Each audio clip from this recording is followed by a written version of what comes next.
तो locations of fringe, what I was telling, locations of bright fringes is n lambda d by d. It is similar to the fringe with formula lambda d by d है ना, इसमें n नहीं है, इसमें n है बस. And location of dark fringes में half less है ना, जैसे थर्ड ब्राइट के लिए इसमें हम 3 लैम्डा डी बाई डी लेंगे, डार्क होता तो 2.5 लैम्डा डी बाई डी है ना. First part is easy, find the distance of third bright fringe. क्या formula? y3 3 lambda d by d. y3 is 3 lambda d by d. Are you there? Yes. Okay. तो इसमें value put कर दीजिए, lambda is given. अच्छा कौन सा चाहिए for wavelength? हाँ वेवलेंथ दे गिवन यू 650 का, ये वाला फर्स्ट वेवलेंथ का. D and D is same. D जो है 1.2 centimetre, small D is 2 millimeter. Shall we note that values also? Small d is 2 into 10 to the power minus 3 meter.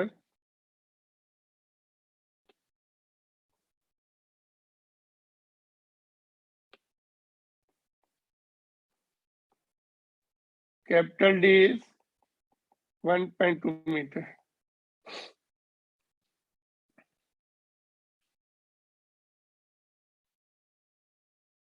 All right.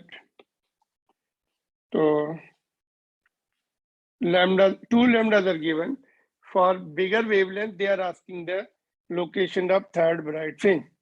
Clear? Yes, You sir. can put the value and do it.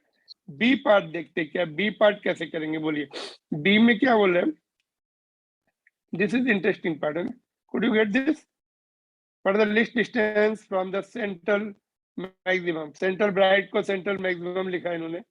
Where the bright fringes due to both wavelength coincide. दोनों wavelength अपनी अपनी coincide wave बनाएंगे. एक की wide होगी, I mean fringes बनाएंगे, एक की वाइड होगी दूसरे की नैरो होगी. ऐसा कुछ होगा. इसकी वेवलेंथ कम है, 520 वाले की विड्थ कम होगी एंड 650 वाले की विड्थ ज्यादा होगी. तो सेंटर में तो कोइंसाइड होंगी, फिर यहाँ पर ऐसे ऐसे हो जाएंगी. they will not coincide. There will be some distance ahead, again they will coincide.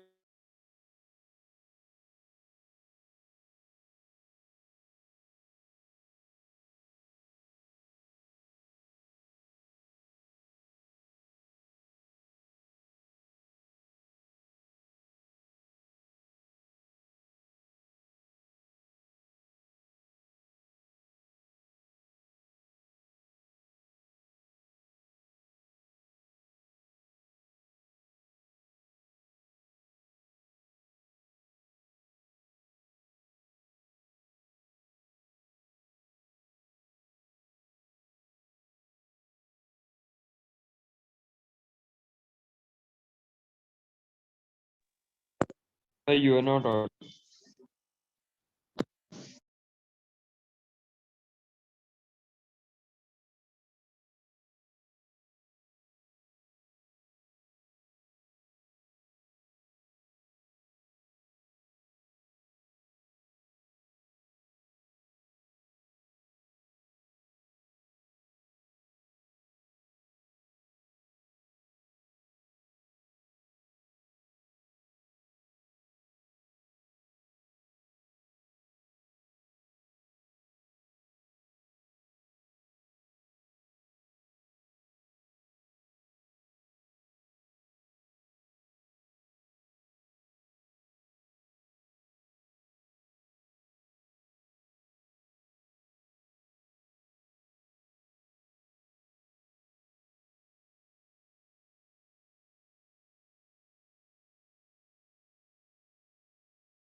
Are you there?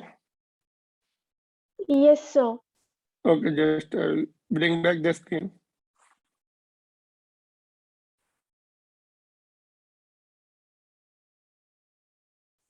Yeah.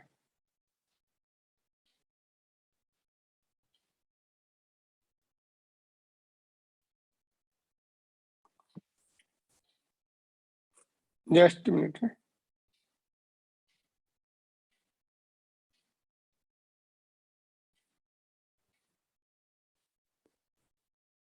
See.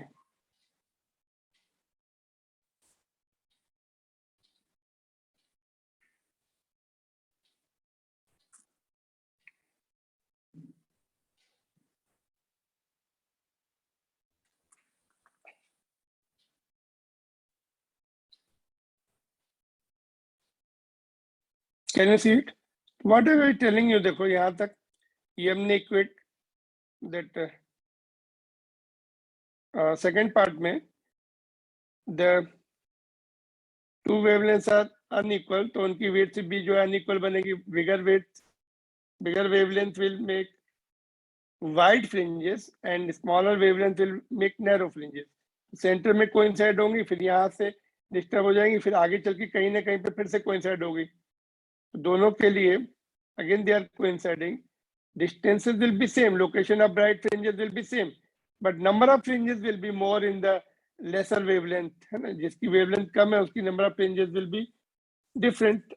तो दोनों locations को equate कर दिया. y1 is equal to y2, that is n1 lambda 1 into d by 2 is equal to n2 lambda 2 d by 2. ये cancel हो गया. n1 lambda 1 is equal to n2 lambda 2, और यहाँ से हमने देखो n1 is equal to n2, इसको simplify कर लिया 4/5.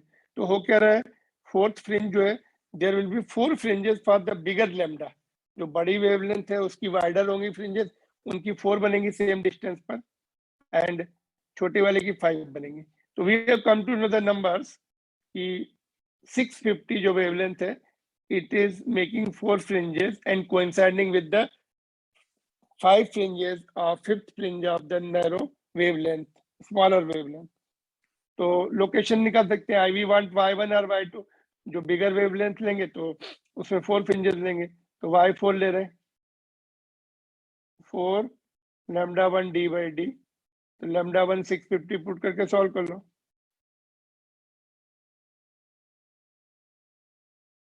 नैनोमीटर है, ये पुट करके सॉल्व कर लो. क्लियर और नॉट? बोलिए, समझ में आया what I wanted to explain? Tell me quickly, you can ask your doubt. No doubt? Somebody has the doubt. Question आपने ट्राई किया होगा तो समझ में आ गया होगा, नहीं तो फिर अभी यू कैन स्टिल आस्क. या इंपॉर्टेंट क्वेश्चन है, बोर्ड में आ सकता है ये. Both the parts in 3 marks.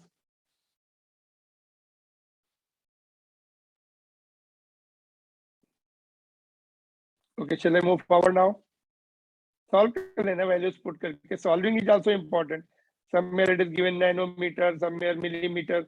Change is all in meters and solve it, and system of unit should be same. ठीक है.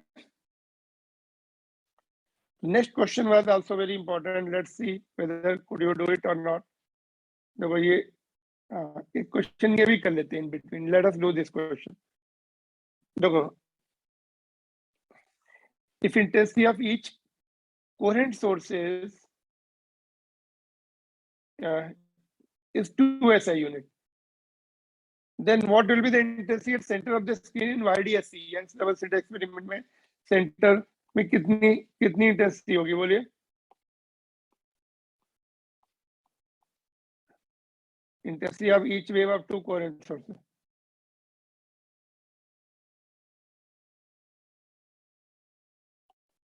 दोनों कोहेरेंट सोर्सेज की जो वेव है उसकी इंटेंसिटी 2 SI यूनिट है. We have the direct result, you know. कल हम डिस्कस भी कर रहे थे. Bright fringes are equally bright and how much, अगर ईच वेव की इंटेंसिटी आई नॉट है तो ब्राइट फ्रिंजेस की इंटेंसिटी कितनी है बोलो, कितनी होती है YDSC में? 4 times 4 I naught. 4 I naught. 4 into 2, 4 I not होता है, ब्राइट फ्रिंजेस की इंटेंसिटी 4 I नॉट होती है, that will be 4 into 2, 8 SI unit. या फिर आपको ब्राइट फ्रिंजेस की इंटेंसिटी दे देंगे और बोलेंगे कि ईच वेव की इंटेंसिटी कितनी है, ईच कोहेरेंट सोर्सेस की वेव की इंटेंसिटी कितनी है, 1/4 कर देंगे। क्लियर और not? It comes from our formula. देखो ये जो था ना, रिजल्टेंट इंटेंसिटी का दूसरे फार्मूले से जल्दी से निकाल सकते हैं या पहले फार्मूले से निकाल सकते हैं, I1 + I2 + 2 root I1 I2, 4 I not आ जाएगा। I1 I2 is I not each. Clear? These are the usual information and questions are asked Yes. like that. अगर ऐसा बोलेंगे एक स्लिट को बंद कर दिया, what will be the intensity on the screen throughout? It will become I naught only. अगर slit की जो भी इंटेंसिटी है, एक को बंद कर देंगे, इंटरफेरेंस फिनोमेना होगा नहीं, तो ये 2 SI यूनिट है, पूरे स्क्रीन पर 2 SI यूनिट रहेगी। अगर हमने स्लिट को if one slit is closed and we don't consider the diffraction phenomena which we will be seeing in the next classes, तो सिंगल सोर्स से फिर इंटेंसिटी जो है उतनी रहेगी। No interference pattern will be formed. Interference pattern जब बनता है तब इंटेंसिटी रीडिस्ट्रीब्यूट हो जाती है, ब्राइट की 4 times हो जाती है, नैरो की 0 हो जाती, आई मीन डार्क की 0 हो जाती है, total energy remains, total intensity remains conserve.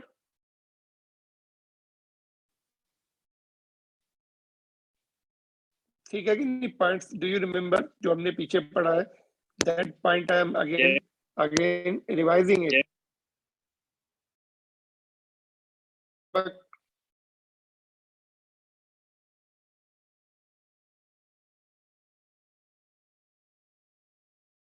ये वाला क्वेश्चन था, देखो this is fit for JEE and NEET also, and board examination के लिए तो है ही। In Young's double slit experiment using the monochromatic light of wavelength lambda wavelength use कर रहे हैं, और intensity of light at point on the screen where path difference is lambda is K. Path difference lambda है, वहां पर intensity के है, तो यहाँ से हमें आई नॉट की वैल्यू मिल जाएगी, मतलब सिंगल सोर्स की इंटेंसिटी कितनी है वो मिल जाएगी, एंड दूसरे फार्मूले में पुट कर देंगे, λ/3 है। पहले 5 निकाल लें, देखो आया इसका कुछ answer, wavelength lambda. Okay, path difference x is equal to x1 कर लेते हैं, is equal to lambda, therefore 5 निकाल लेंगे, 2 pi by lambda into x1, 2 pi by lambda into x1 is lambda, lambda cancel हो गया, 2 पाई है। वैसे भी मैंने बताया लैम्डा को रिप्लेस करके 2 पाई कर दो, वहां से हमें फिर डिफरेंस मिल जाएगा, 360 लिख दो, लैम्डा की जगह 360 लिख दो। वैसे अगर फार्मूला याद नहीं आ रहा, देखो ऐसा, one wavelength is equal two phase difference of 360 degree. यहाँ पे 90 होता है, अगर आपने साइन वेव या कोसाइन वेव देखा, यहाँ पे 180 होता है, पाई के टर्म्स में लिखते हैं ना, तो बाद में 360 को पाई में कन्वर्ट कर लो, जैसे ये वाला सेकंड केस में λ/3 है, 360/3 that is 120, 120 will be 2 pi by 3. If you don't recollect this formula, then shortcut method I already told you. ठीक है, तो यहाँ से हमें 5 मिल गया, तो IR वाला सेकंड फार्मूले से, या फर्स्ट सेकंड फार्मूला नहीं याद आ रहा तो फर्स्ट फार्मूला यूज करो। If you remember second formula then find, क्या था formula? 4I not.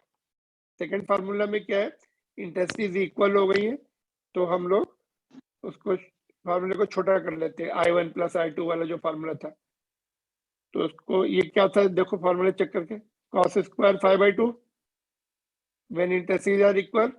So we can use this formula. Now put the value of phi. यहाँ पर 2 पाई आएगा, वैल्यू 2 पाई आएगी, और इंटेंसिटी कितनी दी है, टू करस्पॉन्डिंग इंटेंसिटी कितनी दी है, के दिया है, यहाँ पे के पुट कर दो, 4I0 cos स्क्वायर 2 पाई/2, 2 कैंसिल हो गया, cos पाई की वैल्यू -1 स्क्वायर हो गई तो +1 हो जाएगी. What we get is here is, हम लोगों को क्या मिला यहाँ पर, 4I0 की वैल्यू k मिल गई, I0 की value k/4, but 4I0 as it is we are keeping, next equation में पुट कर देंगे value. Now second case, this was the case 1.